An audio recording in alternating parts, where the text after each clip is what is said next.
Hello friends नमस्कार जय जगन्नाथ सांग मैंने happy Makar Sankranti to all. आज स्टार्ट हो उत्तरायण ये मकर चाउल पूजा हवा सांगे सांगे आमे मैंने गुड़ी उड़ियार पर्व पालन करूँ।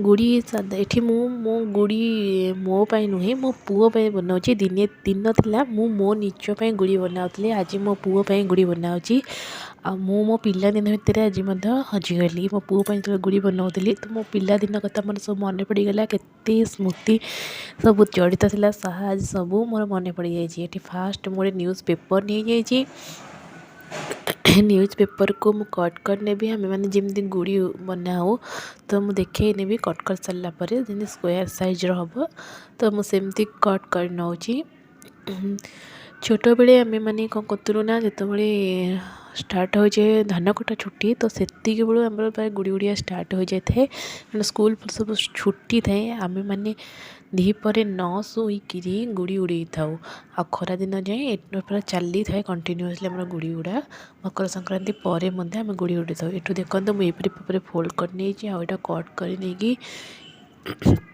एमती होमर गुड़ीटा एमती हुए ना देखो एमती बनई देती आउ मुझे दीटा खड़िका नहीं खड़िका खड़िका यूज कर तो खड़िका को ये ब्लैक टेप मारिक यूज करी से तो ब्लैक टेप फेविकल एगुड़ाक किसी बेसी यूज हो नाला आम मैंने कौन करूँ ना केन्दु गचरे केन्दु हो जाए तो आम केन्दु आनिक केन्दु अठा यूज करूँ पेपर रे मारिक ये करूँ ना करूँ ना नहीं आम मैदा अठा कि अटा अठा घर अटा आनिकी अठा तैयारी हो जाए अटा अठा प्रस्तुत हो गुड़ी तैयारी हुए आ कहा गुड़ी केते सुंदर होची सेटा देखा जाए ये मुझे लांगुड़ बनाई देती गुड़ीर कहते गुड़ीर लांगुड़ जिते लंबा हम गुड़ी से ऊपर को उठेब मैंने उड़ ऊपर को से लांगुड़ टी अच्छी आमर बापा थे कटक चाकरी करती से कटक गुड़ी भारी मानती कहती गुड़ी उड़ा जाए लटी सब मिले लटी सूता आसता आम मैंने दीपर समस्त घर लोक शोगला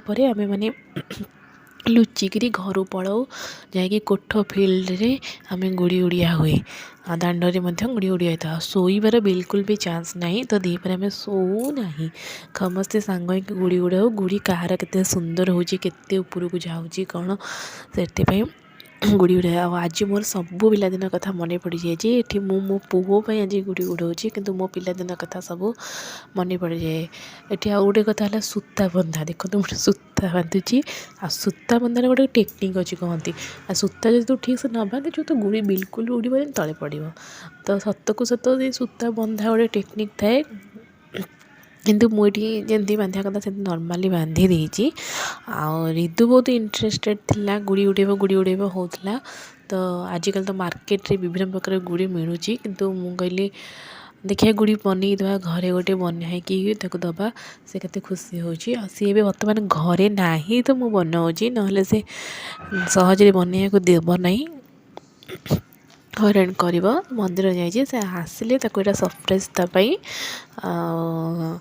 देखा से केते खुशी होची मार्केट तो आजिकल बहुत प्रकार गुड़ी आवेलेबल अच्छी किंतु आम मैंने घरे एमती बनईकी दबा पिला शिखेवा कथा एमती शिख सब जिनस जाना कथा आम मैंने जमी पिला सब जिनस निजे करके निजे यूज करुले तो सेटा खुशी लगुला आज से कथाटाक मन पड़गला आमको बहुत दुख लगुच कहीं से दिन आम लाइफ आसबनी कारण आम सब बड़ हो गले आ पिला दिन सबुठ भल दिन छोट थिल भल थिल बड़ हेले तो सब गला हाथ निज निजे टेंशन निज परिवार निज फैमिली को देख पिला मानक देख पिला मानक पाठ पढ़ा पिला मानक खुशी तो निज लाइफटा कटि जाऊँगी पिला बेलटा ही सबुठ बड़ खुशीर दिन थिला से पिला दिन कथा आज मोर पूरा सब मन पड़गला गुड़ी बनाइली मो पुओ आ दिने थिला मो निज पे बनाऊली आज मो पुओ गुड़ी बनाऊँ मो पुओ भितर मो निज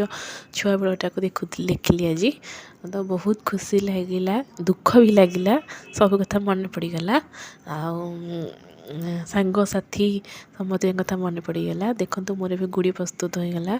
ଆଉ ଆପଣମାନେ ମଧ୍ୟ ଟିକେ ଟ୍ରାଏ କରିଦିଅନ୍ତୁ। ନିଜ ପିଲାମାନେ ଥିବେ ନିଜ ଘରେ ଆଉ ନିଜ ପିଲାଦିନ ଭିତରେ ବି ମଧ୍ୟ ହଜିଯାଆନ୍ତୁ ଆଉ ଦେଖିବେ ନିଶ୍ଚିନ୍ତ ଏଇଟା ଭଲ ଲାଗିବ।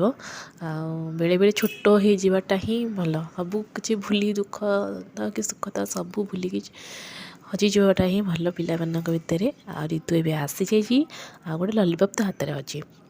ଏବେ ତାକୁ ମୁଁ ଗୁଡ଼ି ଦେଉଛି, ଦେଖନ୍ତୁ ସେ କେତେ ଖୁସି ହେଇଯାଉଛି। ଆଉ ସେ ଗୁଡ଼ି ଉଡ଼ିଆ ଜାଣିନି, ଫାଷ୍ଟ ଟାଇମ୍ ପାଇଁ ଧରିଲା। ଏତେ ଖୁସିରେ ଯେ ବାଡ଼େଇ ଦେଲା ଯେ ଦାନ୍ତ ଯେଉଁ ଭାଙ୍ଗିଥିଲା ଲଲିପପ୍ଟା ତା ଦେହରେ ବାଜିଗଲା। ତଥାପି ସେ ତାକୁ କିଛି ଇଏ ନ କରି ନିଜେ ଗୁଡ଼ି ଧରିଲା। ଆଉ ଏବେ ଉଡ଼େଇବ। ମୁଁ ତାକୁ କହୁଛି ତୁ ଏମିତି ଉଡ଼ା ସେମିତି ଉଡ଼ା, ଆଉ ସେ ଉଡ଼େଇବ। ଆଉ ସେ ଜାଣିନି କିଛି, ଖାଲି ଛାଡ଼ି ଦେଉଛି ଉପରକୁ। ସେ ଭାବୁଛି ଉପରକୁ ଛାଡ଼ିଦେଲେ ଗୋଟା ଉଡ଼ିବ। ମୁଁ ତାକୁ କିନ୍ତୁ କହୁଛି ନାଇଁ ବାପା ଏଟାକୁ ଧରିକି ଦୌଡ଼ିଲେ ସୂତାଟାକୁ ସେ ଆକାଶକୁ ଉଡ଼ିବ। ଏବେ ସେ ଦୌଡ଼ିବା ଷ୍ଟାର୍ଟ କଲା। ଆଉ ଦେଖନ୍ତୁ କେମିତି ସେ ଦୌଡ଼ୁଛି। ଆମ ଗୁଡ଼ିଟା କେମିତି ହେଇଛି ନିଶ୍ଚିନ୍ତ କହିବେ କମେଣ୍ଟରେ। ଆଉ ଆପଣମାନେ ଯଦି ଗୁଡ଼ି ଏମିତି ତିଆରି କରିଛନ୍ତି ତ ନିଶ୍ଚିନ୍ତ ମୋତେ ଜଣାଇବେ। ଆଉ ମୋ ଚ୍ୟାନେଲକୁ ଲାଇକ୍ କରିବେ, ସେୟାର କରିବେ, ସବସ୍କ୍ରାଇବ୍ କରିବାକୁ ବିଲକୁଲ ବି ଭୁଲିବେ ନାହିଁ। ମୋତେ ଜୋରେ ଥଣ୍ଡା ହେଇଯାଇଛି, ସେଥିପାଇଁ ମୋ ଟୋନ୍ଟା ଏମିତି ଶୁଣାଯାଉଛି। ଏବେ ରିତୁ ଦେଖନ୍ତୁ କେମିତି ସିଡ଼ିରେ ଦୌଡ଼ିକି ତାକୁ ଏନ୍ଜୟ କରୁଛି ଗୁଡ଼ିଟାକୁ। ଆପଣମାନଙ୍କ ଘରେ ଯଦି ବେବି ଅଛନ୍ତି ତମେ ନିଶ୍ଚିତ ଦିଅନ୍ତୁ। ଆଉ ନିଜେ ତାଙ୍କ ସହିତ ଛୋଟ ଛୁଆ ହୋଇକି ଗୁଡ଼ି ଉଡ଼ାନ୍ତୁ ଆଉ ସବୁ ପର୍ବକୁ ଏନ୍ଜୟ କରନ୍ତୁ। ଆଉ ମୋ ଚ୍ୟାନେଲକୁ ପ୍ଲିଜ୍ ଲାଇକ୍ ସେୟାର ଆଉ ସବସ୍କ୍ରାଇବ୍ କରିବାକୁ ଭୁଲନ୍ତୁ ନାହିଁ। ରହୁଛି ନମସ୍କାର, ଜୟ ଜଗନ୍ନାଥ।